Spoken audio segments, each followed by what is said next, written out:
columna y baluarte de la verdad, edificando con sana doctrina a la Iglesia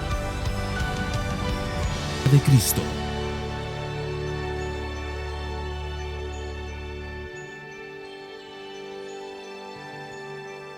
Y ahora sí, hermanos, vamos a ir a la palabra del Señor y hoy vamos a empezar nuevamente con el libro de Nehemías. Estamos en la recta final, hoy estaremos en el capítulo 9, pero antes de ir al capítulo 9, simplemente déjenme pedir a Dios que pueda bendecir su palabra.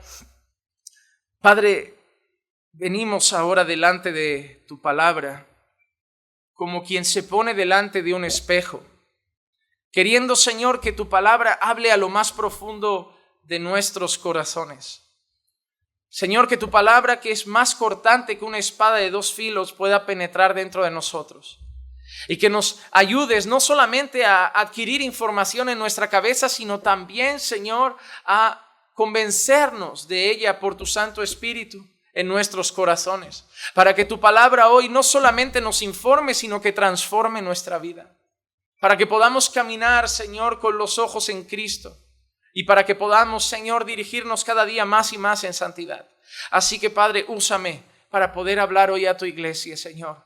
Tanto anhelaba mi corazón volver a estar aquí.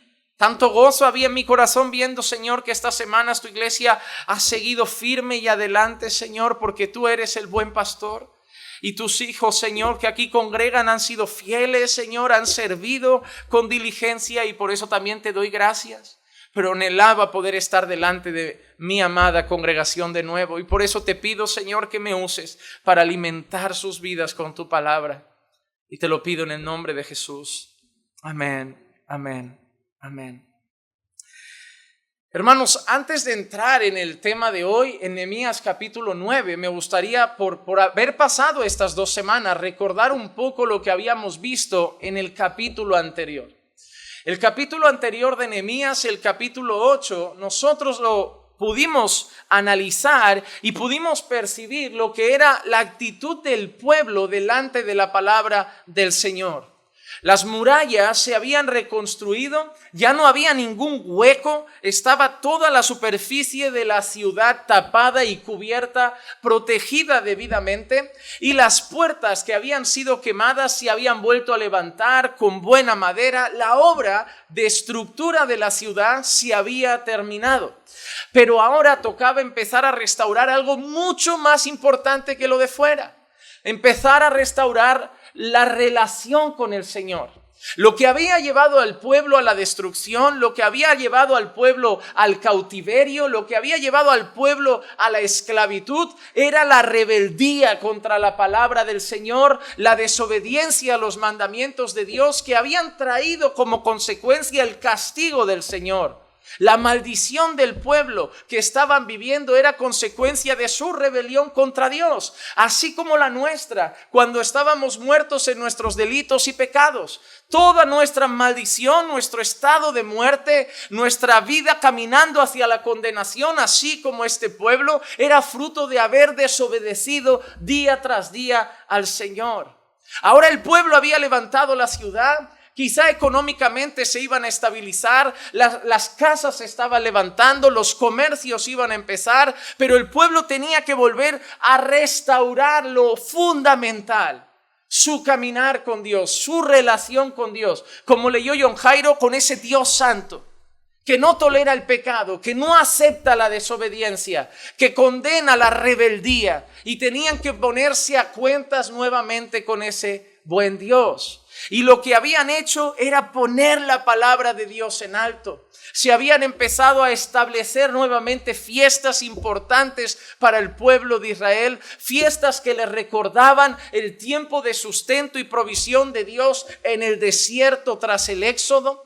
Y se empezaba a predicar la palabra, dándole sentido, enseñándola, y delante de la palabra estaban todos los que podían entender. Dijimos que estaban los hombres, las mujeres, los niños, todo aquel que podía entender estaba delante de la palabra del Señor. Había temor, había reverencia, había respeto, había honra, había adoración a la palabra, adoración al Dios de la palabra. Y ahí habíamos quedado. Y hoy vamos a ver la reacción del pueblo después de haber recibido durante días la palabra. Porque al final de Nehemías 8 pudimos leer que Esdras estaba leyendo todos los días el libro de la ley.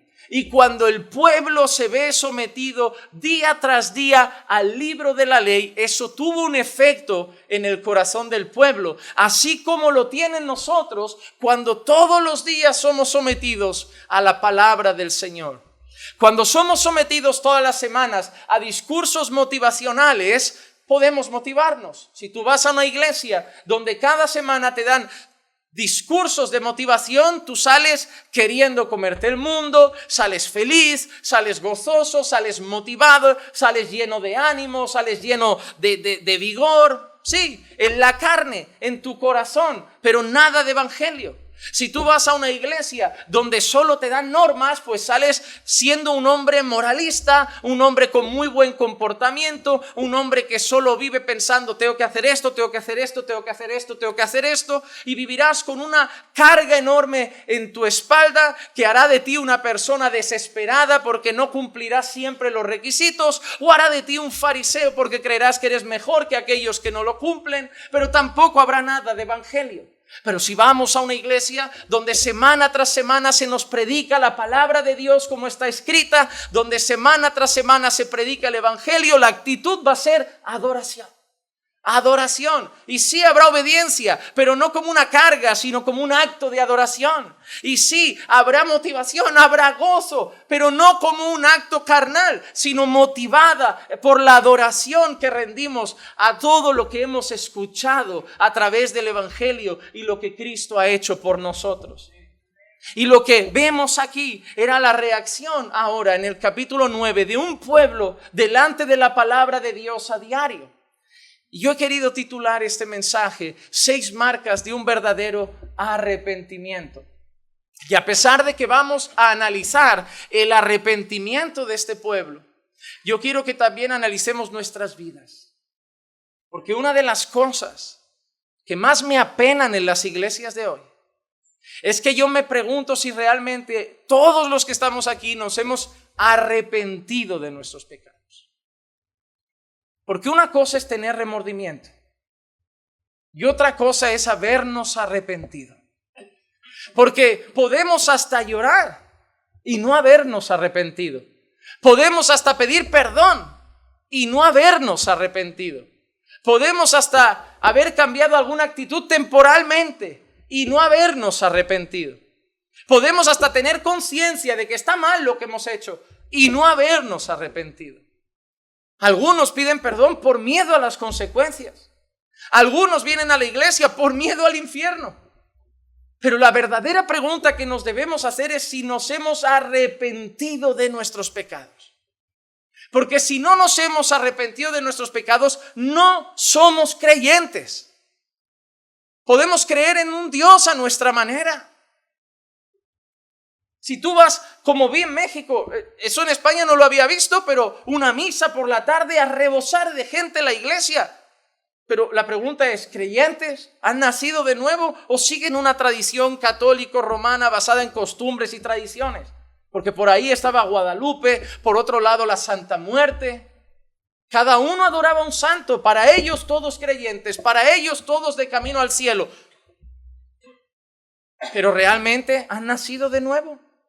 Sinagogas se llenan a diario, mezquitas se llenan a diario, pero han nacido de nuevo. No importa venir aquí cada domingo, ni siquiera si es una iglesia de sana doctrina. Si no nos hemos arrepentido verdaderamente de nuestros pecados, no hay salvación. Ese era el mensaje de Jesús: arrepentíos y creed, arrepentíos y convertíos. Sin arrepentimiento no hay salvación. Y el arrepentimiento trae evidencias. El remordimiento puede durar un mes, un año. ¿Cuántas personas no piden perdón a su esposa o a su esposo por lo mismo mes a mes? No te grito ya más. Ya no vuelvo a hacerte eso. Ya no vuelvo a hablarte de esa manera. Y lo vuelven a hacer porque no están arrepentidos. Su conciencia quizá les dice, está mal. O para que haya paz en casa, piden perdón para que se calme el ambiente. Pero no les pesa en el corazón como ese Pedro que lloró amargamente. Si tú estás aquí y hay algo en tu vida que llevas mes a mes pidiendo perdón por lo mismo, déjame decirte, todavía no te has arrepentido de ese pecado.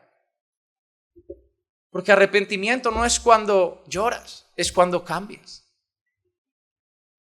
El arrepentimiento es un giro de 180 grados que nos hace tener odio y sentir ganas de vomitar antes de volver a hacer lo mismo que tanto nos amarga. Así que hoy vamos a ver 6 marcas de cuando un pueblo se arrepiente. Y lo podemos ver en la vida de cualquier creyente.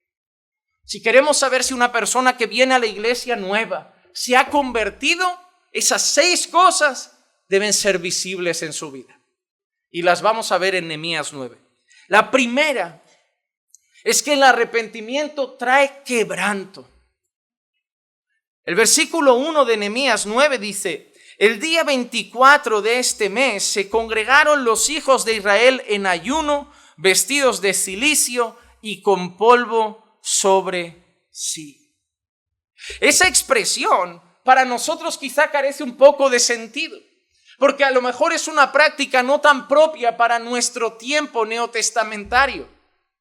Pero en aquel tiempo era una señal de duelo, de quebranto. Cuando había un profundo dolor y pesar en el corazón, se hacían ayunos. Se vestía uno de cilicio, se echaba polvo sobre sí, en señal de que estaba roto, de que estaba sintiéndose miserable, de que estaba completamente desesperado, de que se sentía completamente arruinado, de que se sentía vil, de que se sentía despreciable ante los ojos del santo Dios. Y era la manera de mostrarle a Dios que despreciaban un poco lo que habían hecho, despreciaban en gran manera lo que había sucedido y lo hacían a través de esos rituales o de esas muestras externas. Sí, había un problema. Israel en muchas ocasiones hacía eso y era hipócrita. Solo pretendía agradar a Dios, solo pretendía mostrar una cara limpia de que estaban llorando y sufriendo y afligidos, pero no era sincero en el corazón. Pero lo que esto nos enseña, aplicándolo a nuestra vida, es que la primera cosa que trae el arrepentimiento sincero a los corazones es quebranto. No es simplemente un pequeño remordimiento, no es simplemente algo que da vueltas en tu cabeza, no es simplemente algo que te hace sentir un poco mal. Estás roto por dentro al saber que has ofendido a Dios. Te sientes sucio y miserable, te cuesta levantar la cabeza y mirar al cielo. Te entrarían ganas de rociarte con salfumán por dentro para limpiarte de toda tu impureza. Te sientes vil, te sientes mal. Y hermano, es triste, pero hoy nos hacen sentir peor cosas superficiales, cosas que no son relevantes a lo mejor para Dios. Y en cuanto a Dios, somos superficiales en el arrepentimiento. Somos más rápidos en ir a suplicar perdón a nuestra esposa a los pies si le hemos fallado, o a rogarle perdón a nuestro marido si le hemos gritado, pero ante Dios vamos como con calma. Al final es Dios, Él perdona. Parece que tenemos más miedo de perder a la esposa que de perder la presencia de Dios. Y eso nos debe hacer preguntarnos, ¿qué es lo primero para mí? ¿Qué me hace realmente feliz en esta vida? ¿Eclesia o Dios? Pues debe ser Dios primero. No que mi esposa no me deba hacer feliz, pero Dios debe ser la prioridad. Porque Eclesia puede morir, Eclesia mañana puede faltar, y yo no tengo que saltar de un puente, y yo no tengo que decir que mi vida se acabó, porque aunque pase un tiempo de duelo, mi gozo lo traerá nuevamente el Señor, restaurará mis fuerzas. Por eso el centro de mis emociones, de mis afectos, el centro de todo lo que yo soy, respiro y hago, tiene que ser en primer lugar el Señor Todopoderoso.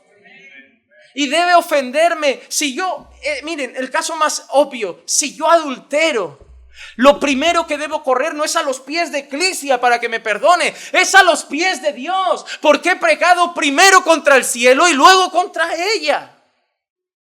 Pero el que me vio primero fue Dios.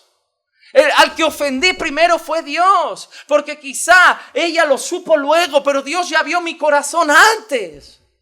A Él le traicioné. Él es el que dijo que quería el lecho sin mancilla. He violado sus mandamientos. He pasado por encima de su ley. Él me miraba y yo me dio igual. Le hice mi voluntad. Fui detrás de mis pasiones, aun conociendo que eso le ofendía. Mi esposa me podrá dejar, pero el primero que debo correr a pedir perdón es a Dios. Porque si Clicia me perdona, pero no me siento bien con Dios, no me arreglo con Dios, no me pongo firme con Dios, mañana se lo haré otra vez. ¿Sabes lo que te va a mantener firme en santidad? No el miedo a que las personas lo sepan, el miedo a que Dios te vea. Porque habrá días que sabrás que hay cosas que harás que no lo sabrá nadie en esta tierra. Ni el pastor, ni tu esposa, ni tus hijos. Hermano, hay cosas en esta vida que nadie se va a enterar. Cuando la Biblia dice que el Señor saca las cosas a la luz, no significa que hará que todo el mundo se entere de todo. ¿Cuántas cosas sabemos de nuestro pasado que nadie sabe? Y te digo más, nadie las va a saber. Pero hay alguien que sí las sabe. Por eso, hermano, aquí hay que temer es a Él. No temáis a los que pueden matar vuestra carne. Temed a aquel que puede mandar vuestra alma al mismo infierno. A ese hay que temer. Y cuando nos arrepentimos porque le hemos ofendido al Santísimo Dios, lo primero que llega a nuestro corazón son esas lágrimas amargas de Pedro. Un profundo quebranto. Corazones contritos y humillados. El Salmo 34, 18 dice: cercano está el Señor a los quebrantados de corazón y salva a los abatidos de espíritu. Quebrantados de corazón y abatidos a los que están destrozados por dentro. ¿Pero por qué? ¿Por qué están así? No porque han perdido dinero. No están así porque se les cayó la casa. No están así porque les llegó una deuda. Están así porque han pecado contra Dios. Estos son los pobres de espíritu que reconocen su miseria espiritual y que van al Señor con la cabeza agachada y solamente diciendo: no soy digno. Esos son los que, como aquel publicano que oraba al lado del fariseo, estaba agachado sin poder mirar al cielo diciendo: soy un pecador, no soy digno de ti, no soy digno de orar. Esa es la actitud que cuando reconocemos nuestros pecados llega a nuestra vida. Un corazón roto.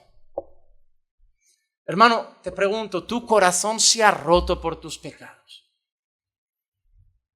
Y no hablo de algo superficial, porque hemos leído ayuno, cilicio, ceniza, pero algo más profundo. Mira lo que dice Joel capítulo 2 y el versículo 13 al principio: rasgad vuestro corazón y no vuestros vestidos. En aquel tiempo una señal de duelo, de aflicción, era rasgar los vestidos, rasgar las vestiduras. Pero como hemos dicho, Israel muchas veces hacía teatro, como nosotros, quizá no con ayuno, pero con lágrimas de cocodrilo, con pedidos de perdón falso. No, hermano, disculpa, no quería hablar de ti. Hermano, si lo vuelves a hacer, sí querías hablar mal de él, y punto. Hermano, si repites un pecado, debes darte cuenta de algo: lo amas. Yo no te quiero mentir. Lo que repito es porque me gusta. Yo no repito una comida que no me gusta.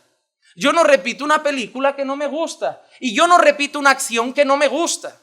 Hermano, el problema del pecado para nosotros no es que es malo. No, me hace gracia cuando los padres le dicen a los hijos: no peques, que es malo. Parece bonito, pero es malo.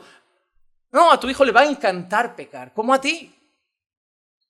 A lo mejor a él le va a encantar la inmoralidad, o le va a encantar la mentira, o le va a encantar el chisme, o la difamación, o el hablar de los otros. Pero le va a encantar. Porque cuando una hermana se junta a una hermana y le dice: oye, mira, ¿has visto a aquella hermana? Te voy a decir algo, pero es para que ores por ella. Le encanta. No hay una piedad real, no es santidad, no es preocupación, es chisme y lo ama. Huye de aquellos hermanos que disfrazan de piedad la difamación y el chisme contra el prójimo. Huye de aquellos que te empiezan diciendo, pero es para que ores, ¿vale? Huye. Porque si es para orar, ve al hermano, cuéntaselo a él y ora con él. Hermano, el pecado nos gusta. Al orgulloso le gusta su orgullo, le gusta su soberbia, le gusta mentir, le gusta la difamación, le gusta la inmoralidad. O los que tienen problemas con vídeos de contenido sexual. Ay, es que sufren para verlo. Lo ven porque les gusta. No, si no les gustara ni ponían eso en internet. No ven documentales. No ven programas de cocina algunos. No ven, cada uno ve lo que le gusta. Y si ve contenido sexual es lo que le gusta. Mi problema con el pecado es que me gusta, hermano. Y la evidencia de que me he arrepentido es que lo odio. Es que me da asco. Es que la pornografía que antes preparaba el escenario esperando que cerraran la puerta y me quedara solo en casa para tener mis 10 minutos con mi vicio, ahora me asquea. Ahora veo almas utilizadas para satisfacer pasiones vergonzosas de multitudes. Ahora veo bestialidad en una pantalla que me produce náuseas. Ahora veo vídeos que ahora pienso que cómo pude ver ese contenido, que no solo era aborrecible al Señor, sino que moralmente es asqueroso. Y lo hacía día tras día. Y esperaba solo a que mis padres pusieran un pie fuera de casa para ver aunque fuera 10 minutos y satisfacer mi deseo de ver esas bestialidades y cada vez peor. Y no venía con lagrimitas al pastor de, pastor, tengo un problema. No, te gusta. Te gusta. Comes pescado cada día, comes verdura cada... No, comemos lo que nos gusta. Si el pecado no nos gustara, seríamos santos. Si nos arrepentimos, ese gusto trae dolor. Porque ya no veo el placer de mi carne. Ahora veo a mi Señor en la cruz. Ahora veo sangre derramada. Ahora veo clavos en su cuerpo, corona de espinas en su cabeza, latigazos en su espalda, gente que lo insulta, gente que le escupe y todo por lo que me gusta a mí. Ahora lo voy a odiar y va a traer quebranto a mi corazón ver a Jesús en la cruz y yo decirle por un instante, yo sigo pecando. Cuando hay arrepentimiento, hay quebranto sincero de corazón. Segunda cosa, cuando hay arrepentimiento, hay confesión y abandono del pecado. Confesión y abandono del pecado. Miren el versículo 2 de Nehemías 9. Y los descendientes de Israel se separaron de todos los extranjeros y se pusieron en pie, confesando sus pecados y las iniquidades de sus padres. ¿Cuál fue la actitud? Separarse de los extranjeros. No era por racismo. Era porque los extranjeros y mezclarse con ellos había sido una de las causas de la idolatría de Israel. El Señor había dicho al pueblo que no se mezclaran con las naciones paganas porque acabarían siendo arrastrados a adorar a sus dioses. Israel pensaba que no, yo lo gano para el Señor. ¿Cuántas personas hoy se ennovian con no creyentes con un espíritu misionero cultivado por el mismo diablo? No le importa que vaya a la iglesia. Él no ve problema, pero es que, hermana o hermano, no importa que no le importe que vayas a la iglesia. El Señor quiere que vayas a la iglesia con tu marido, no que vayas sola y que a tu marido no le importe que vayas. El Señor quiere para ti un sacerdote, no un hombre que respete tu religión. Y dejen ya ese espíritu misionero. El que salva es el Señor y Él no ha prometido que un día los salvará si te casas con Él. Así que haz caso a lo que dice la palabra. No os unáis en yugo desigual, porque vais a veros arrastrados a su mundo. Para uno que el Señor por gracia y misericordia arrastra aquí y lo salva, miles de casos son al revés. No tientes al Señor tu Dios. Porque hasta hoy hay gente que por el yugo desigual vive vidas llorando. Hermanas te podrían decir que están aquí solas porque se casaron antes de conocer al Señor, sus maridos no son creyentes y hasta las traen a la iglesia en coche, pero están solas, cantan al Señor solas, oran solas, leen la Biblia solas, viven su fe solas y te dirían, hermana, no cometas ese error. Porque están aquí esperando por la gracia de Dios, que un día Dios toque el corazón de ese hombre y ya no dejen de adorar solas. Se separaron de los extranjeros no por racismo, sino que unirse a los paganos había sido la raíz de muchos males y ahora querían volver a la pureza de su fe. Y no solo se separaron, confesaron sus pecados y las iniquidades de sus padres.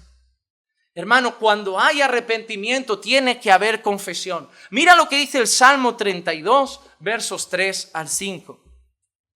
Mientras callé mi pecado, mi cuerpo se consumió con mi gemir durante todo el día. Porque día y noche tu mano pesaba sobre mí. Mi vitalidad se desvanecía con el calor del verano. Te manifesté mi pecado y no encubrí mi iniquidad. Dije, confesaré mis transgresiones al Señor y tú perdonaste la culpa de mi pecado. Mira la expresión del salmista. Mientras yo no confesaba mi pecado, mientras me lo guardaba para mí, la mano del Señor me pesaba, me torturaba día y noche. Porque cuando uno es creyente y guarda su pecado, la conciencia no le deja tranquilo. Porque el creyente no puede ser hipócrita. El falso creyente sí, la cabra puede vestirse de oveja, el lobo puede vestirse de oveja, pero la oveja cuando se ensucia no puede ser hipócrita. Tarde o temprano tiene que contarlo a sus pastores, a sus hermanos. Alguien tiene que saber de eso. Necesita compartir su carga para que oren por él, para que lo ayuden, para que lo guíen, porque sabe que solo no puede. Y sabe que va a pasar vergüenza, pero le da igual. ¿Qué pensarán? Ahora pensarán que soy menos espiritual, ahora pensarán que soy menos santo. No. Yo lo que quiero es ayuda para no pecar otra vez. Me da igual. ¿Qué van a pensar de mí? ¿Que soy débil y quién no? ¿Quién va a pensar de mí? ¿Que he fallado y quién no? ¿Qué van a pensar de mí? ¿Que no soy perfecto y quién lo es? Yo lo que quiero es que me ayuden a no pecar otra vez en lo mismo, porque eso es arrepentimiento. No nos importa la reputación, no nos importa el qué dirán, no nos importa mantener mi estándar alto para que un día llegue a ser pastor o diácono o misionero o maestro, que me den un cargo. No. Hermano, cuando alguien de la iglesia pasa 6 años en una iglesia y no confiesa un pecado, yo no soy tonto, hermano. Es como cuando alguien en la iglesia lleva 3 años de novio, no se ha casado y me dice que que lo llevan en pureza perfecta.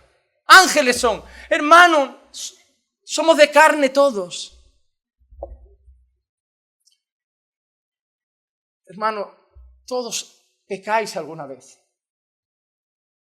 Y el temor a los hombres es también pecado. Y algunos cometen doble pecado. El que han cometido y el del temor a los hombres que les impide confesarlo. Porque, repito, algunos están más preocupados por los hombres que por el Señor.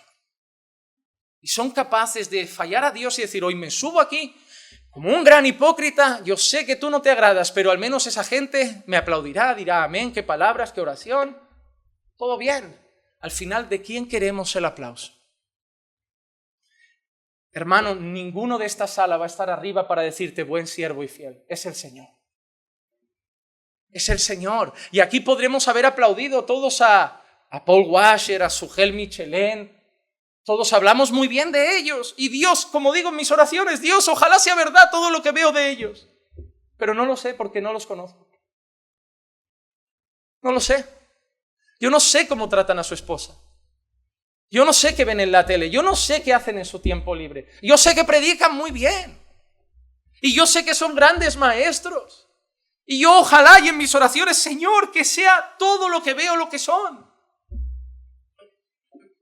Pero solo tú lo sabes. Como de mí, como de ti. Pero la oveja, el Hijo de Dios, cuando peca, la conciencia lo machaca. Porque la conciencia está marcada, guiada, llevada por el Espíritu Santo, que no le va a dejar en paz y le va a decir, suéltalo, dilo ya, te está matando, te estás ahogando, así no puedes seguir. Y al final lo dice, como dice el salmista. Y mira lo que dice el salmista. Tú perdonaste la culpa de mi pecado. Cuando él deja de esconderlo y lo lleva al Señor y abre sus labios y lo confiesa, el Señor perdona. Y la misma actitud debe tener la iglesia, misericordia y gracia y perdón. Es la actitud que debemos tener. Pero no solo, hermanos, hay que confesar, hay que abandonar. Mira lo que dice Proverbios 28:13. El que encubre sus pecados no prosperará, mas el que los confiesa y los abandona hallará misericordia. Porque, hermanos, la gran cosa no es solo confesar. La gran cosa es abandonar. La gran cosa no es decirle al pastor, tengo un problema con la inmoralidad. La gran cosa es dejar de tenerlo. La gran cosa no es decirle al pastor, tengo un problema en mi matrimonio. La gran cosa es abandonar ese pecado. Abandonar el maltrato en el matrimonio, los insultos, las faltas de respeto y todas esas cosas. No solo es confesar, porque hay gente que también se cree humilde porque confiesa todo. Yo no voy a ser un fariseo, yo voy a ser honesto, yo tengo esto. Y año tras año tengo esto. Y al año que viene tengo esto. Digo, mira, eres humilde pero mundano. Eres un mundano súper humilde. Porque el que practica el pecado es del diablo. Y Cristo no vino solo a salvarte y perdonarte, vino a transformarte, vino a sanarte, vino a santificarte.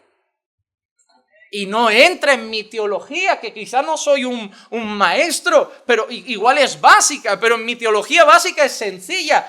Si el Hijo os libertare, verdaderamente seréis libres. Así que cuando un hermano te dice, creyente, ay pastor, estoy atado a ese pecado. Atado no. O te mientes tú o te miente el diablo. Pero ningún creyente está atado a ningún pecado. Sí, pastor, porque yo soy salvo, pero sigo atado. No, la Biblia miente. Cristo ha roto las ataduras.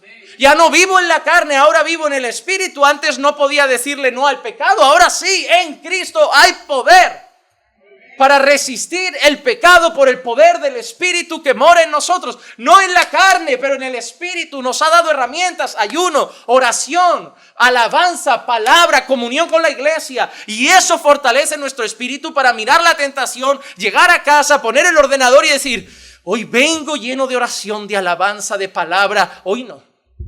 Y mañana me lleno otra vez. Y mañana me llevo otra vez. Y hay poder en el Señor para decir no a las tentaciones. Para decir no al pecado. Porque en Cristo somos libres. Caemos, pero no vivimos ahí. Entonces otra marca es esa. Hay confesión y hay abandono. Hermano, no vas a ser una persona diferente de un día para otro. Pero hay algo que dije en este viaje y lo quiero decir aquí. Hermano, tú no vas a dejar todos tus pecados de la noche a la mañana por completo y ya vas a ser una persona que no peca nunca más. Pero vea por uno, con todas tus fuerzas. Mira, hermano, analiza tu vida como una radiografía. ¿Sabes cuando vas y te haces un chequeo médico y te dicen tienes esto y esto? A ver, ¿qué es lo más grave? ¿Qué hay que arreglar primero? Porque hay cosas que se pueden tolerar, pero hay otras que como no lo arreglen, muero. Entonces, ¿qué es lo más grave? Analiza así tu vida. ¿Qué pecado está destrozando más tu relación con Dios, tu familia, lo que sea? Vea por ese primero. Vea por ese primero. Ayuna por ese pecado. Ve vídeos, estudios, prédicas que solo hablen de ese pecado. Así me ha pasado a mí con el afán, con el orgullo, con la codicia. Y me he pasado quizá un año solo viendo estudios de un tema. Pero ¿sabes para qué? Para machacar mi corazón. Solo con eso. Y decirle al Señor, eso sale de mí este año en el nombre de Jesús. Y tú sabes que es terminar el año y decir, eso está vencido en Cristo. Es que ya ni me apetece, ni aflora. pero ahora vamos a por el otro. Hay veces que queremos cambiar todo de la noche a la mañana. Y sí, hay cosas que el Señor las cambia estrepitosamente, pero hay cosas que son batallas que hay que luchar con ferocidad. Vea por uno, hermano, de cabeza. ¿Qué te está matando? El orgullo, el chisme. Mata eso, mata eso. Mata eso, estás pecando con tu boca, vea por tu corazón, porque la boca habla de lo que el corazón está lleno. Señor, ponme más amor por los hermanos, más amor por el prójimo, no quiero calumniar, no quiero hablar mal, de ahí vienen las guerras, los homicidios. Vea por eso, ve vídeos que hablen del chisme, ve vídeos que hablen de la difamación, vea por eso. En Cristo hay perdón, pero en Cristo hay libertad del pecado también. Hay que confesar, pero también hay que abandonar y tenemos que hacer por abandonarlo. Marca número 3 de un verdadero arrepentimiento. Hemos dicho que hay quebranto, hemos dicho que hay que confesión, hemos dicho que hay que abandono, pero ahora hay que correr a otro lado. No podemos simplemente huir del pecado. Ahora hay que correr en otra dirección. ¿Hacia dónde vamos a correr? Hacia la ley de Dios. Amábamos el pecado, ahora lo aborrezco y corro a lo contrario al pecado, la ley de Dios. Porque ¿qué es pecado? La infracción de la ley. Entonces ahora aborrezco la infracción y corro a obedecer la ley. El versículo 3 de Nehemías 9 dice: puestos de pie, cada uno en su lugar, leyeron en el libro de la ley del Señor su Dios por una cuarta parte del día, y por otra cuarta parte confesaron y adoraron al Señor su Dios. Una cuarta parte significa que el día lo han dividido en ¿cuántas partes? Una cuarta parte que hicieron. Leyeron la ley. ¿Y la otra cuarta? Hermano, si a nosotros nos parece un culto largo de 2 horas, si el día tiene 24, ahí yo le echo 12. Le echo 6 horas leyendo la palabra y 6 horas confesando pecados después de leer la palabra, porque uno es consciente entonces de su pecado, y 6 horas confesando y adorando. Cuando el corazón está en Dios, no tiene prisa por salir de su presencia. Cuando el corazón está en Dios y Dios está obrando, está trayendo convicción de pecado, uno no quiere salir, uno quiere limpiarse. Hermano, imagínate que estamos aquí, Dios empieza a hablar, empezamos a orar, Dios está tratando en un corazón y decimos, se acabó. Ahora que Dios estaba... Ese es el problema de los hombres, que a veces le ponemos horario a Dios. Es como, Señor, si hoy salvas, tienes que salvar antes de las 12, ¿eh? Porque a las 12 nos vamos, así que te quedan, Señor, 40 minutos para salvar a alguien. Somos así, hermano. Dios no funciona en nuestro horario. Dios es soberano. ¿Qué pasa si en el último minuto alguien se quebranta y pide que alguien le hable y ore por él y lo trate y le decimos, hermano, ven el martes que vuelve a haber culto? Alguien se tendrá que quedar un rato, ¿no? ¿No es el objetivo de la iglesia que pecadores lleguen a Cristo? ¿O nos hemos vuelto religiosos que solo cumplen con la misa para estar bien con Dios? Porque yo creo que estamos aquí porque somos la iglesia. Y para mí, lo que estamos haciendo aquí no es solo adorar, es la misión de la iglesia. Proclamar la palabra con la esperanza de que Dios siga alcanzando almas. Y si Dios decide alcanzarlo a las 12, se espera. Porque lo más importante que puede pasar en la iglesia es que un alma más empiece a adorar al Señor. Eso es lo más importante que puede pasar aquí. Lo que hacían era ir a la ley de Dios, confesar sus pecados, adorar al Señor, pero pasaban horas del día ante la ley de Dios. Cuando hay arrepentimiento de pecado, deseo conocer más la ley para no pecar contra Dios. Miren, yo siempre doy el mismo ejemplo porque no me gusta hablar de otras personas, así que lo dejo todo en casa. Cuando yo le pregunto a mi mamá si cree que va a ir al cielo, mi mamá, ¿sabes qué dice?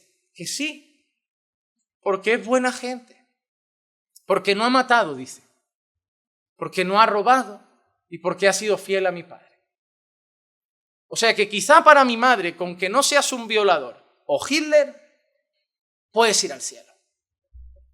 Pero eso solo muestra algo, que mi madre no conoce a Dios. Conoce al Dios que se ha montado en su cabeza. Pero cuando yo me arrepiento de mis pecados, yo necesito una cosa, asegurarme también de que no peco más contra ese Dios. ¿Y cómo sé que no voy a pecar contra ese Dios? ¿Qué quiere Dios? ¿Cuántas mujeres han pecado o pecan contra Dios con su vestimenta? Creen que aman a Dios, creen que obedecen a Dios, pero por no ir a la ley de Dios se visten conforme a esta cultura. Shorts, minifaldas, escotes, bikinis en la playa.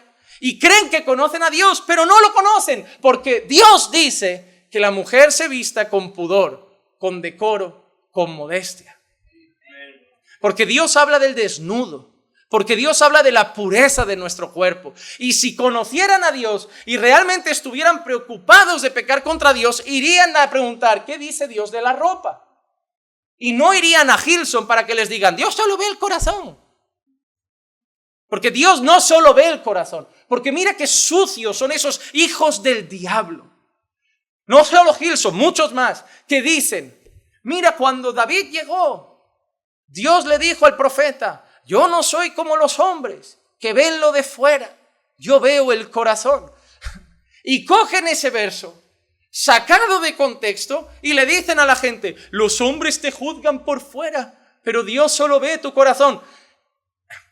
En ese texto vemos a un hombre que iba a elegir un rey. Y la gente pensaba, un rey fuerte, atlético, guerrero, alto. Y aparece David. Menudo, bonito, de todo menos guerrero.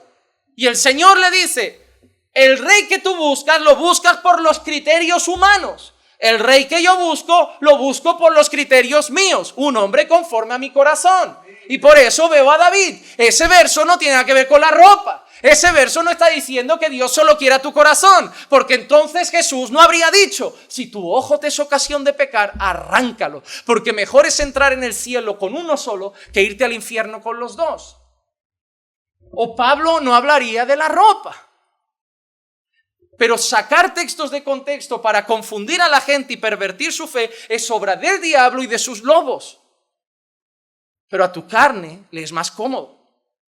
Porque venir aquí y decirle a un pastor, ahora son otros tiempos, los shorts no se ven igual, ¿y con qué voy a ir a mí me hace gracia cuando una mujer me dice, ¿y cómo voy a ir a la playa si no voy en bikini? No sé, vete a hablar con alguna musulmana y le preguntas.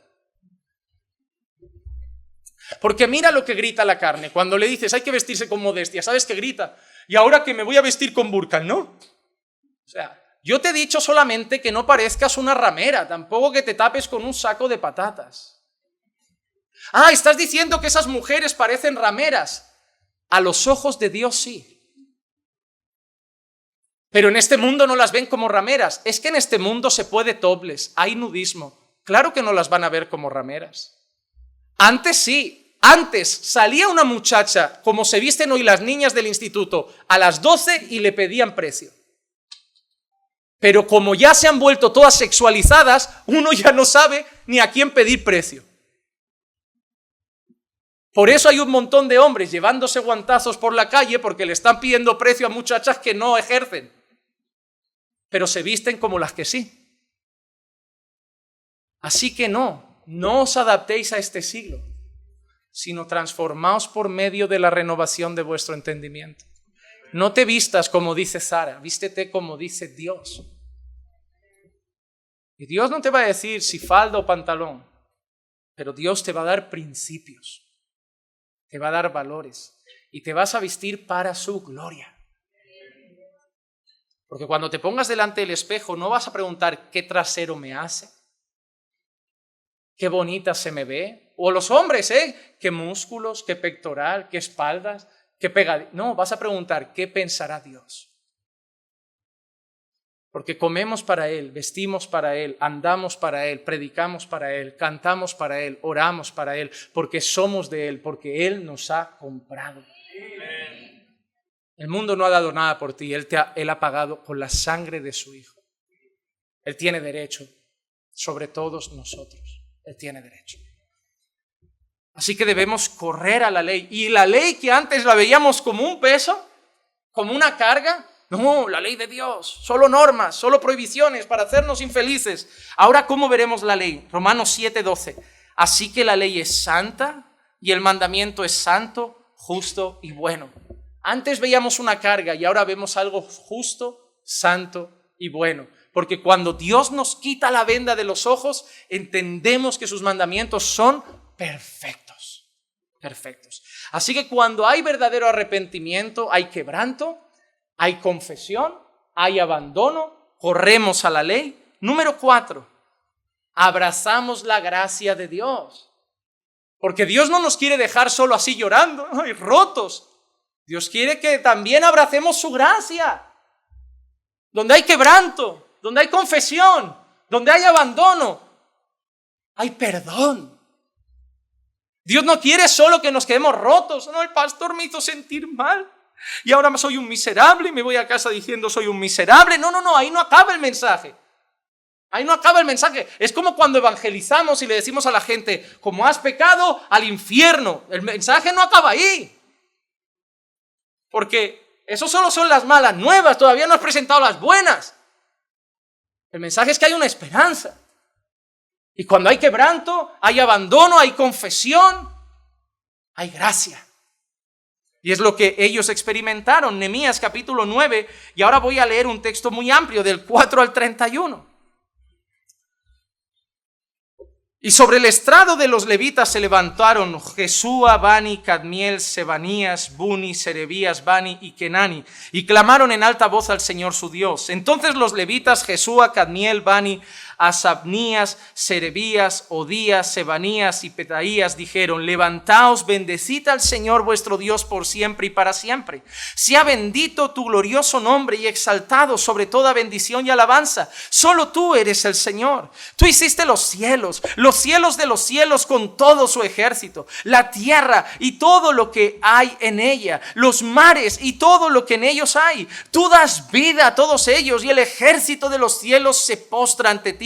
Tú eres el Señor Dios que escogiste a Abraham, lo sacaste de Ur de los Caldeos y le diste por nombre Abraham. Hallaste fiel su corazón delante de ti e hiciste con él un pacto para darle la tierra del cananeo, del hitita, del amorreo, del fereceo, del jebuseo y del gergeseo, para darle a su descendencia. Y has cumplido tu palabra porque tú eres justo. Tú viste la aflicción de nuestros padres en Egipto y escuchaste su clamor junto al Mar Rojo. Entonces hiciste señales y maravillas contra Faraón, contra todos sus siervos y contra todo el pueblo de su tierra, pues supiste que ellos los trataban con soberbia y te hiciste un nombre como el de hoy. Dividiste el mar delante de ellos y pasaron por medio del mar sobre tierra firme y echaste en los abismos a sus perseguidores como a una piedra en aguas turbulentas. Con columna de nube los guiaste de día y la columna de fuego de noche para alumbrarles el camino en que debían andar. Luego bajaste sobre el monte Sinaí y desde el cielo hablaste con ellos. Les diste ordenanzas justas y leyes verdaderas, estatutos y mandamientos buenos. Les hiciste conocer tu santo día de reposo y les prescribiste mandamientos, estatutos y la ley por medio de tu siervo Moisés.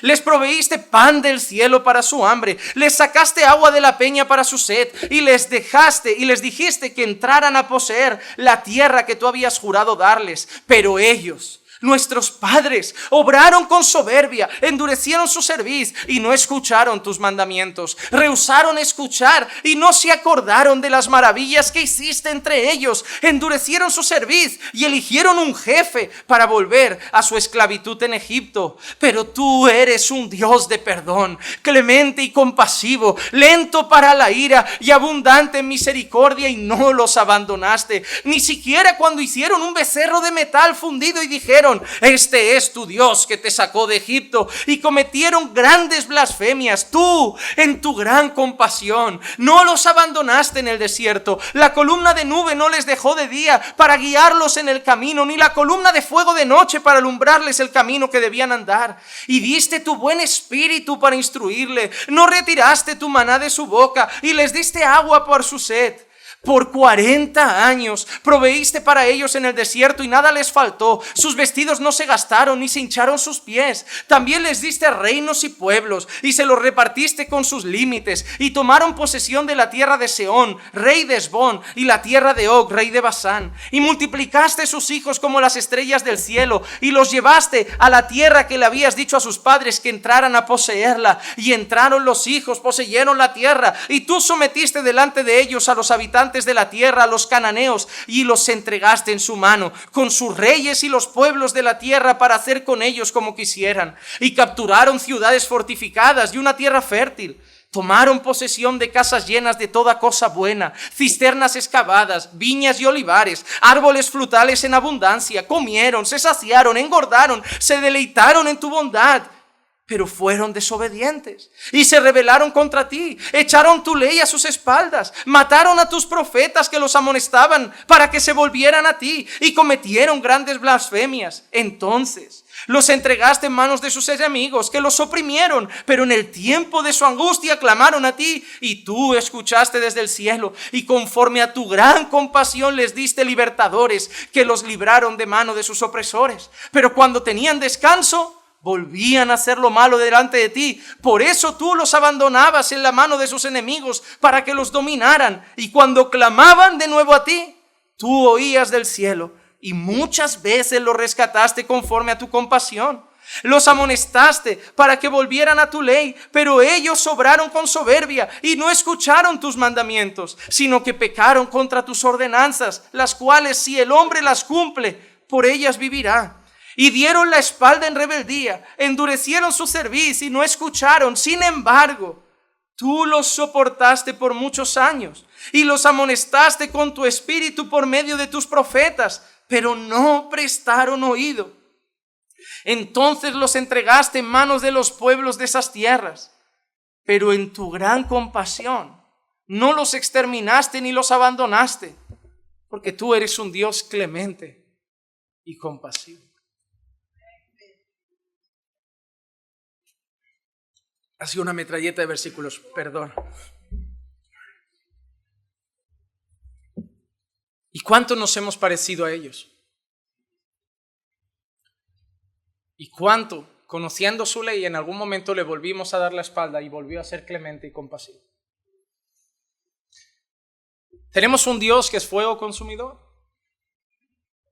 Pero hay una cosa que Dios ha prometido para sus hijos: que los ha amado con amor eterno. Y que Él se va a encargar por su espíritu de disciplinarlos para que siempre vuelvan a Él. Así como Dios en el libro de Oseas hacía una muralla para que aquella mujer que quería volver a los amantes no pudiera y volviera a su marido. El Señor hace muralla alrededor de nosotros. Porque si Él no pusiera sus manos alrededor de nuestra vida, volveríamos al lodo de nuestro pecado. Pero Él es clemente y compasivo. Y le fallamos y pecamos.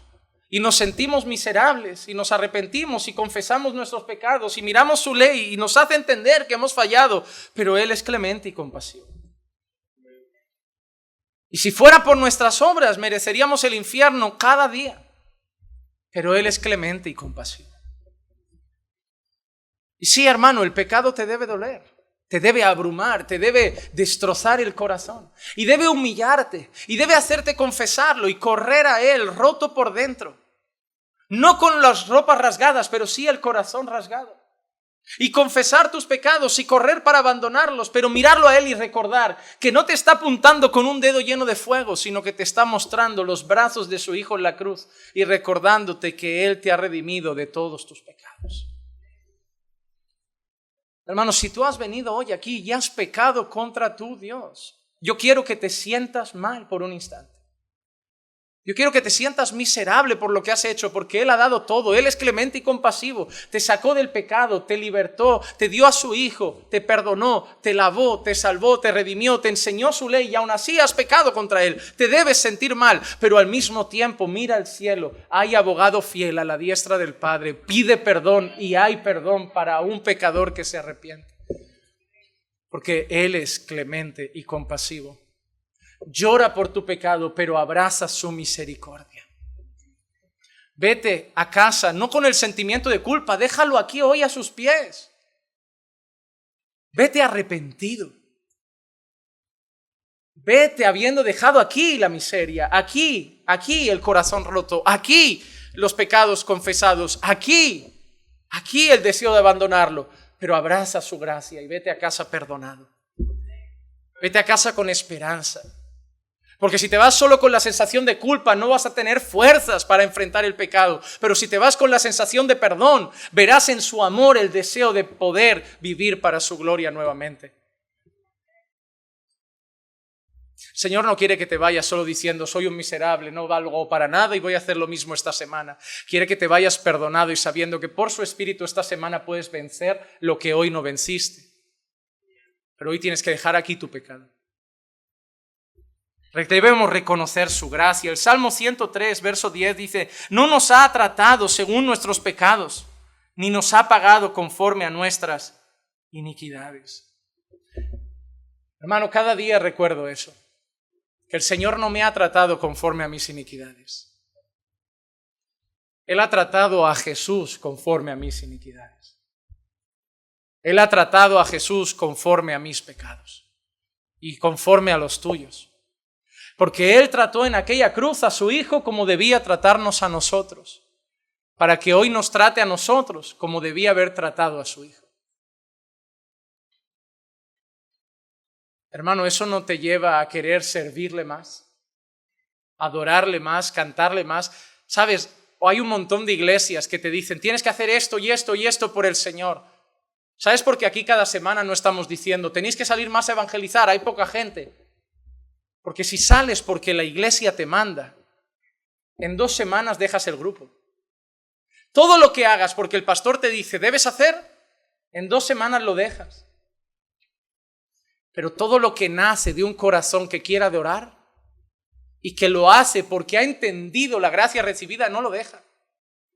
No lo deja. Por eso yo, en mi parte, sigo predicando cada semana. Porque no me lo pide la iglesia.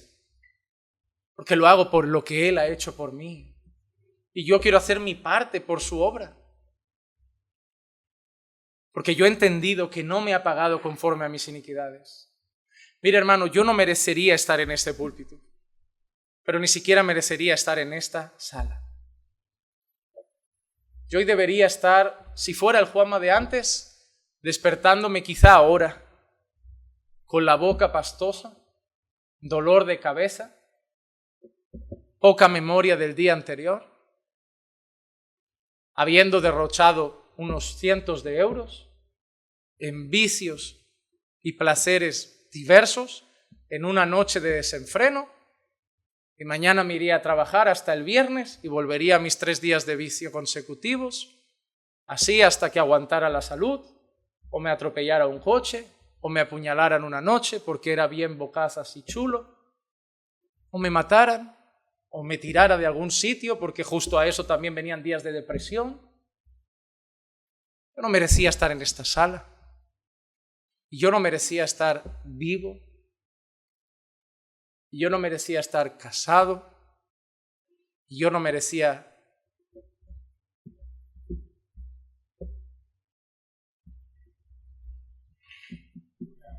Pero Él no me ha tratado conforme a mis iniquidades. Y a ti tampoco. Porque tú tampoco merecías eso. Yo no era el peor de todos. Éramos todos igual de malos. Y al que mucho se le perdona, mucho ama. Y yo sé que a mí me ha perdonado mucho. Y yo quiero darle mucho. Porque a mí me ha dado mucho. El día que tú entiendas cuánto te ha perdonado, también le vas a querer dar mucho. No vas a querer perder más tiempo y decir, ya no más. Ya no me conformo solo con sentarme. Yo quiero darme a Él. Porque Él me ha dado a su Hijo.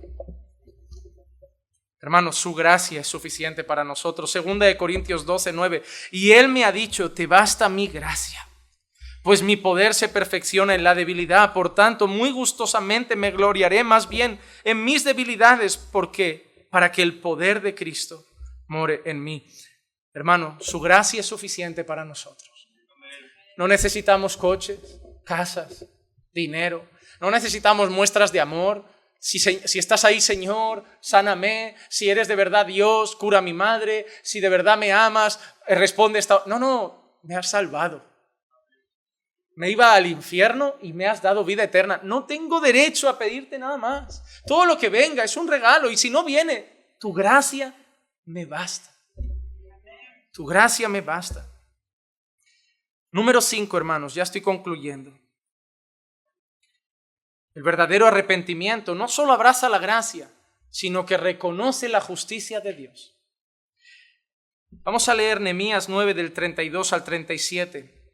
Ahora pues, Dios nuestro, Dios grande, poderoso y temible, que guardas el pacto y la misericordia, no parezca insignificante ante ti toda la aflicción que nos ha sobrevenido a nuestros reyes, a nuestros príncipes, a nuestros sacerdotes, a nuestros profetas, a nuestros padres y a todo tu pueblo, desde los días de los reyes de Asiria hasta el día de hoy. Mas tú eres, ¿qué eres? ¿Justo en qué? En todo lo que ha venido sobre nosotros, porque tú has obrado fielmente, pero nosotros perversamente. Nuestros reyes, nuestros jefes, nuestros sacerdotes y nuestros padres no han observado tu ley, ni han hecho caso a tus mandamientos, ni a tus amonestaciones con las que nos amonestabas. Pero ellos en su propio reino, con los muchos bienes que tú les diste, con la espaciosa y rica tierra que pusiste delante de ellos, no te sirvieron ni se convirtieron de sus malas obras. He aquí, hoy somos esclavos, y en cuanto a la tierra que diste a nuestros padres para comer de su fruto y de sus bienes, he aquí, somos esclavos en ella. Y su abundante fruto es para los reyes que tú pusiste sobre nosotros a causa de nuestros pecados, los cuales dominan nuestros cuerpos y nuestros ganados como les place, y en gran angustia estamos. Se quejaban, protestaban, porque reconocían que estaban ahí Cuando hay verdadero arrepentimiento, no hay queja ante Dios por lo que estamos pasando. ¿Estás sufriendo por un mal matrimonio? No le tienes que decir a Dios por qué, porque Dios no te obligó a casarte. Estás ahí por tus propios pecados, por tu elección. Nadie te puso una pistola, tú elegiste. Ahora pagas las consecuencias. Vivimos en una generación que nos ha enseñado a romper platos y comprar otro. A los niños se les está enseñando que pueden ir destrozando cosas, que va detrás papá y lo paga. Los niños de hoy no saben lo que son consecuencias de sus actos, porque se les deja pasar todo. Y papás, cuanto antes aprendan que sus actos tienen consecuencias, mejor, porque si les pilla de sorpresa en el futuro les va a doler más. Somos una generación que se queja de todo como si fuéramos víctimas de nuestros propios pecados. Somos la generación de, si el Señor fuera bueno, no habría mal en el mundo, pero quien viola no es Dios. Pero quien asesina no es Dios. Pero quien se droga no es Dios. Quien compra la heroína no es Dios. Los traficantes tienen la culpa. Si no hubieran traficantes, no hubieran drogadictos. La plantarían ellos, la regarían ellos y se la fumarían ellos. Siempre buscamos un culpable. Hasta el adúltero le dice a la mujer, es que me tienes desatendido. Porque somos una generación egocéntrica, muerta en delitos y pecados, que nos gusta victimizarnos, porque no queremos reconocer nuestra maldad. Pero cuando hay arrepentimiento, sabemos que todo el mal que nos viene ahora es poco comparado con el que realmente merecemos. No importa lo que estés pasando ahora en tu vida. Tú te llevaste hasta allí. Tus decisiones, tus elecciones, tu pasado. Y aunque vayas a una iglesia que te diga, tu pasado te va a acompañar a veces hasta el último día de tu vida. Y esa es la realidad. Porque si yo me casé mal, yo voy a seguir casado hasta que la muerte nos separe. Porque si yo tuve un hijo fuera del matrimonio, voy a tenerlo todos los días. Yo no puedo fingir que ese niño no existe. Son consecuencias y hay que honrar a Dios a través de ellas también. Intentamos tapar nuestros errores. Intentamos poner parches para que no se vean, meterlos debajo de la alfombra. Al final todo sale, hermano. Y todo lo que hemos hecho tiene consecuencias. Hay gente que sus órganos, de tanto que ha fumado, bebido y se ha drogado, ya no van a volver a ser los mismos nunca. Y no van a poder hacer escalada, ni deporte, ni mucha cosa, porque están destrozados por dentro. Y hay gente que va por su tercer matrimonio. Y ya tiene los hijos de él, los de ella, lo de los dos, los del anterior. Tiene 80 hijos, ya no saben ni cuál es de quién. La culpa es suya. La culpa es suya. Pastor, ayúdame. ¿Por qué? Porque mi hijastro no me obedece. Es que la Biblia dice, honra a tu padre, no a tu padrastro. ¿Cómo, pastor? Pero, pastor, ¿y cómo tratamos con los hijastros? Mira, si Dios ni siquiera los ha puesto en la Biblia. Porque en el plan de Dios nunca había padrastro, ni hijastro. Era papá, mamá y niños hasta el final. Y ahora queremos soluciones para nuestros problemas. Dios, ¿cómo lidio con mis hijastros? Un versículo, no hay. Porque debías tener solo tus hijos. Y claro que deberemos usar sabiduría y misericordia y pedir al Señor, mira, es que ahora como marido de mamá intenta respetarlo, pero no es mi padre. Ya lo sé, yo también sé que no es tu padre, si es que lo han hecho fatal, pero ¿ahora qué vamos a hacer? No tortures a tu madre. Pero tenemos que aplicar así porque no hay ningún versículo que lo ponga contra la pared, tienes que hacer esto. Muchos son así. Ellos pecan y quieren que luego Dios les dé un versículo para solucionar su pecado. El versículo era, no peques. Ese era el versículo. No comas de ese árbol. No tomes ese fruto. Porque vas a morir. Porque vas a tener consecuencias. Vas a destrozar tu matrimonio. Vas a tener divorcios. Vas a destrozar a tus hijos. Y por ahí hay niños que pasan 2 días con uno, 7 con otro. Los estáis destrozando. Por vuestro pecado estáis destrozando a vuestros hijos. Que Dios tenga misericordia de ellos. Porque a mí no me gustaría haber crecido en una casa donde no estoy con mi padre o con mi madre, donde tengo 2 cumpleaños, donde tengo No, eso no era el plan de Dios. Y debéis saberlo, papás. Habéis destrozado a vuestros hijos con eso. Puede ser que no lo digan, pero lo llevan por dentro, ¿eh? Y puede ser que respeten a su madrastra, pero ellos querían a papá con su mamá, no con su madrastra. Y lo debéis saber antes de tomar esas decisiones. Que nadie os obligó a casaros, nadie os obligó a tener hijos. Y que ahora vuestro pecado está arruinando no solo vuestra vida, sino la de otros que van detrás. Y que encima os toman de modelo. Todo lo que nos pasa hoy son consecuencias. Y cuando uno se arrepiente, uno no protesta. Uno las acepta. Sabiendo que nos podía haber pasado algo mucho peor. Y que si solo nos está pasando esto, aunque duela, todavía estamos experimentando misericordia de Dios. Y sí, podemos orar para que el Señor, las que se pueden, las solucione. Pero si algunas no se solucionan, o al menos por el momento, no hay que quejarse. Hay que recordar cada día qué nos llevó ahí. Y como Jesús le dijo a esa mujer, ahora ve y no peques más. Para que no vengan nuevas consecuencias.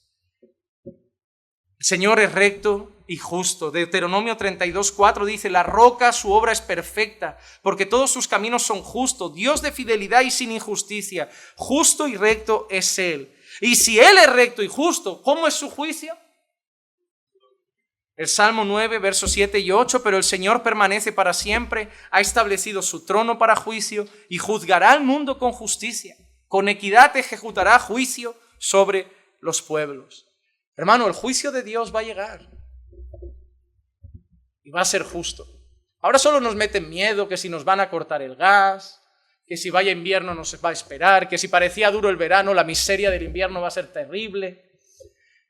Ahora juegan con nosotros los políticos, ellos toman su decisión, aquí lo paga toda Europa. Por ahí en Latinoamérica los políticos también roban, hacen lo que les da la gana, se compran sus yates. Unos idolatran a la derecha, otros idolatran a la izquierda, ellos no piensan en vosotros, ni la derecha ni la izquierda, todos se compran casas, todos ponen a sus primos a trabajar.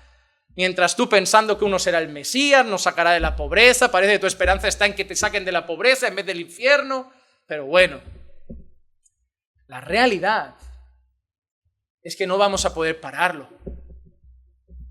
Ni vamos a poder impedirlo con nuestras pancartas. No toques a mis hijos, los van a tocar. No a la ideología, va a llegar, ya está, y va a haber más fuerte todavía. En Estados Unidos, yo, hermano, de verdad, asombrado. Y eso que Texas es conservador. Que si hubiera ido a California no me quiero ni pensar lo que me encontraría allá. Ya no sabía si eran hombres o mujeres, transexuales por ahí andando, el sujetador, con una nuez más grande que la mía.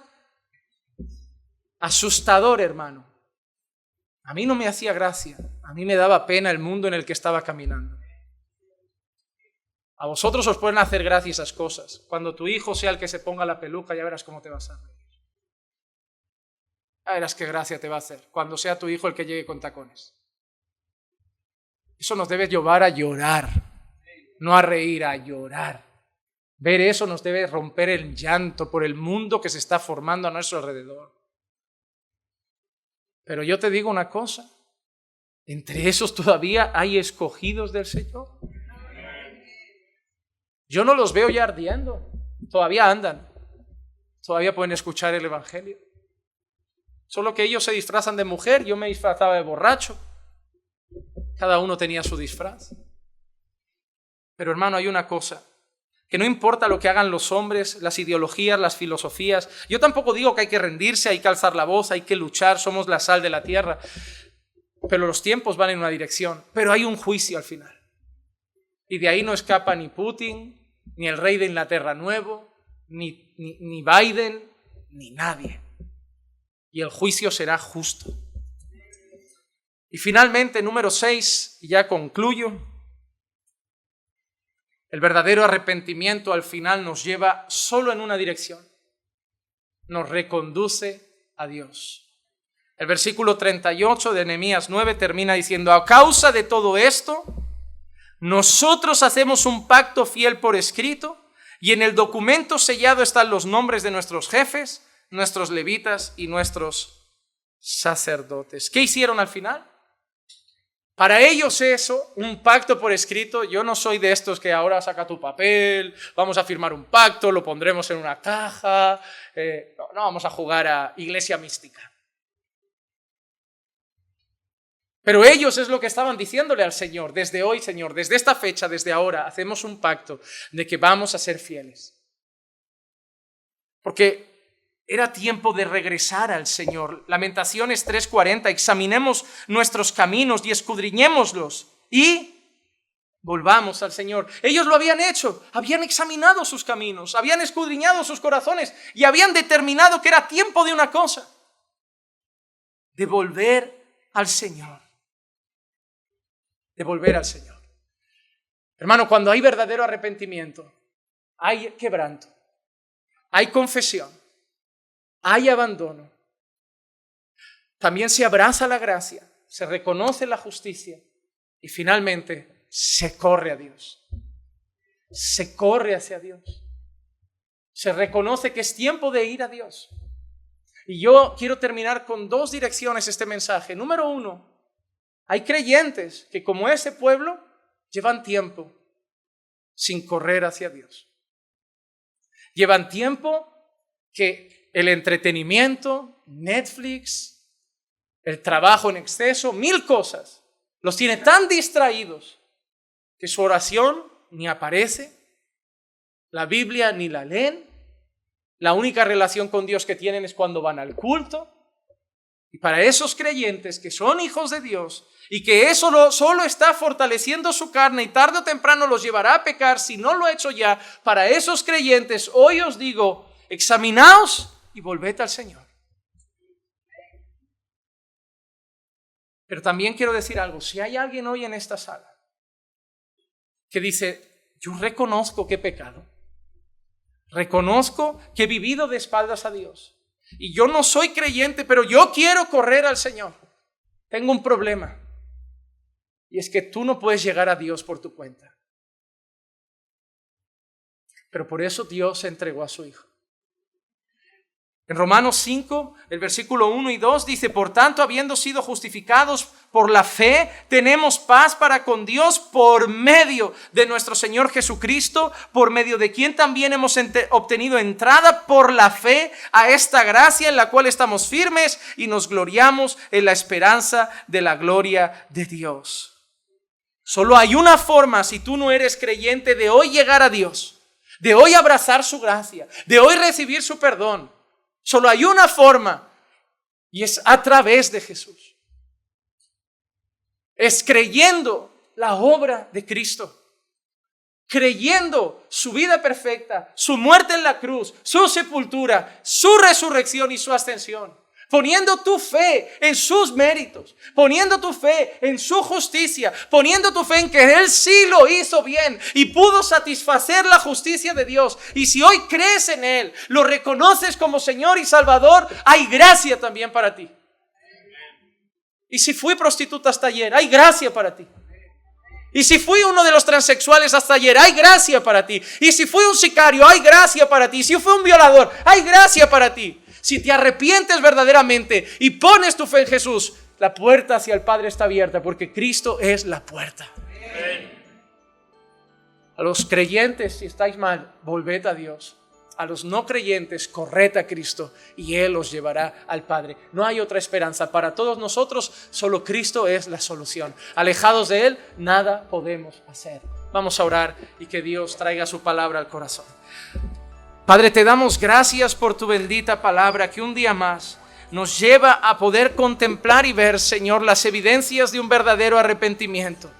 Te pido, Señor, que uses esta palabra por el poder de tu Espíritu para llevar a tus hijos que pueden haber caído y tropezado en arrepentimiento a ti, a escudriñar sus corazones y volver a ti en fe, Señor, para recibir de tu gracia. Pero Padre, también si es tu voluntad, y hay hoy aquí algunas personas, Señor, que no han nacido de nuevo, que no te conocen, que no son tus hijos, que hoy puedan mirar a Cristo, creer en Él, arrepentirse de sus pecados y entrar por la puerta de las ovejas, entrar por el único camino que lleva al Padre, poner su fe en Él, Señor, solo en Él, recibir perdón de sus pecados y hoy abrazar tu gracia.